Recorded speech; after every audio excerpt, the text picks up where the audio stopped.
గమనించమని కోరుతున్నాను. రైట్. శ్రీధర్ రెడ్డి గారు, ఇక్కడ పరిస్థితి మీ ప్రతిపక్ష హోదాని లేకుండా చేయడం కోసము కావచ్చు, లేకపోతే ఎప్పటికైనా కేసీఆర్ అంటే చిన్న ఇది కాదు, ఎందుకైనా మంచిది ముందే జాగ్రత్త పడదామని కూడా మీ వాళ్ళని తీసుకొని తను స్ట్రెంగ్తెన్ అవ్వడానికైనా రేవంత్ రెడ్డి గారి స్ట్రాటజీ అమలు చేస్తుండవచ్చు.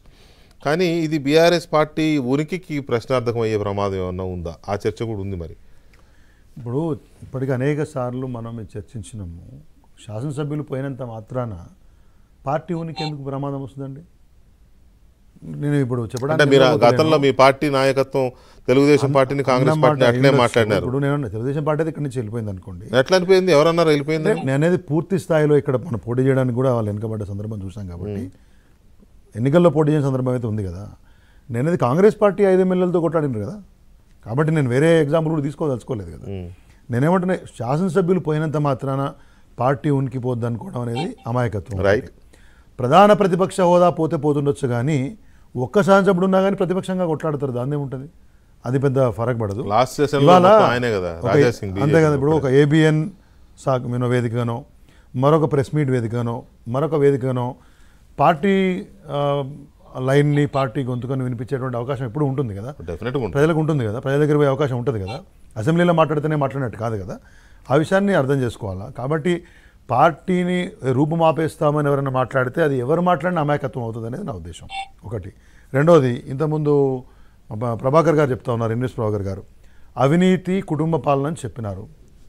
సరే, కొన్ని కేసులు మీరు పెట్టారు. గతంలో 2G స్పెక్ట్రమ్ కేసులో ఏమైందో, 3G స్పెక్ట్రమ్ కేసులో ఏమైందో, దేశవ్యాప్తంగా ప్రతిపక్షాల మీద పెట్టినటువంటి కేసులు ఏమైనాయో, పోయిన 10 సంవత్సరాలుగా పార్టీలోకి చేర్చుకోగానే వేరే పార్టీ నాయకులకు ఎట్లయితే కేసులు అంటకుండా ఉన్నాయో ఇవన్నీ దేశం మొత్తం చూసింది. 400 అంటే 245 దగ్గర ఆగింది వ్యవహారం. తర్వాత కాబట్టి అవినీతి గురించి మాట్లాడినారు కదా, కాళేశ్వరం గురించి మాట్లాడినారు, అన్ని రకాలుగా మాట్లాడినారు. దానికి సంబంధించి బీజేపీ కార్యాచరణ ఏందో నాకే తెలియలేదు ఇంతవరకు. ఏ ఒక్క విషయంలో కూడా ఇవాళ వరకు నిరూపణ అయింది లేదు, ఒక ఎఫ్ఐఆర్ అయింది లేదు. ఒకటి. రెండవది, కుటుంబ పాలనని మాట్లాడారు. నేను ఇంతకుముందే మీరు చెప్తా ఉంటే నేను లిస్టు 1 నిమిషం సమయం ఉందేమో, హెచ్డి కుమారస్వామిది కుటుంబ పార్టీగా, మరి నీ అవసరానికి ఎందుకు పొత్తు పెట్టుకున్నావు? చంద్రబాబు నాయుడు గారిది కుటుంబ పార్టీ కాదా? అన్ని ప్రాంతీయ పార్టీ. మరి ఆయన తోటి ఎందుకు పొట్టు పెట్టుకొని అధికారంలో ఉన్నావు?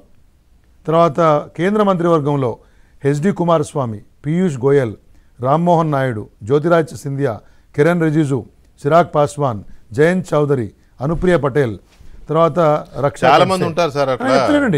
అంటే వీళ్ళందరూ కుటుంబ నేపథ్యం నుంచి వచ్చిన వాళ్ళు, కాకపోతే వీళ్ళేమి వేరే పాయింట్ ఏంటంటే, కాబట్టి ఒకటి చెప్పడానికి చెప్పడానికే నీతుల్లాగా వద్దు. You are also the same, you are on the same page. కుటుంబ పాలన అనేది వ్యతిరేకిస్తే కుటుంబ నేపథ్యం నుంచి వచ్చిన పార్టీలతో మీరు పొత్తు పెట్టుకోకండి. ఆ విషయంలో ఎవరికి డౌట్ లేదు. అనడం కాదు, పాటించితే. నా పాయింట్ ఏంటంటే, కుటుంబ పాలన ఇదంతా ట్రాష్, అందరూ అదే దాంట్లోనే ఉన్నారులే. కానీ కాకపోతే అసలు ఈ చట్టం అనేది, ఒక ఫిరాయింపు నిరోధక చట్టం అనేది ఒకటి ఉంది అనే విషయాన్ని మర్చిపోయి చాలా స్పీకర్లకి డిస్క్రిషనరీ పవర్స్ ఉండి వాళ్ళు మీ పార్టీ వాళ్ళు ఉంటారు కదా, ఆ సీట్ లో ఉండే వాళ్ళు కూడా ఎవరు అధికారం ఉంటే ఆ పార్టీ వాళ్ళు చెప్తున్నా కదా, స్పీకర్స్ కి డిస్క్రిషనరీ పవర్స్ రాజీనామానే చేయట్లేదు కొంతమంది. అయితే టైం లైన్స్ అనేటివి లేనంత వరకు కూడా ఉంచరండి, కాదు ఉంచరు. ఇప్పుడు ఒకటి, పోయిన గవర్నర్ గారు ఒక నిమిషం కంక్లూడ్ చేద్దాం. 1967లో టేబుల్ అయిన ఈ తీర్మానం 85 దాకా ఎందుకు ఆగిందంటే, ఇందుకే పార్టీలకు ఇష్టం లేదు. 85 అయిన తర్వాత కూడా ఇట్లాంటి రంధ్రాలు పెట్టి అన్ని మాత్రం ఫుల్ స్టాప్ పడుతుంది. మీరు సెంట్రల్ గవర్నమెంట్ లో ఉన్నారు కదా, చిత్తశుద్ధి ఉంటే బీజేపీ ఎవరు బెటరండి, చిత్తశుద్ధి కాదు, చిత్తశుద్ధి కాదు, ఎవరు బెటరు? మీరున్నా బెటరు, ఎవరు బెటరు? Unlimited, I'm sure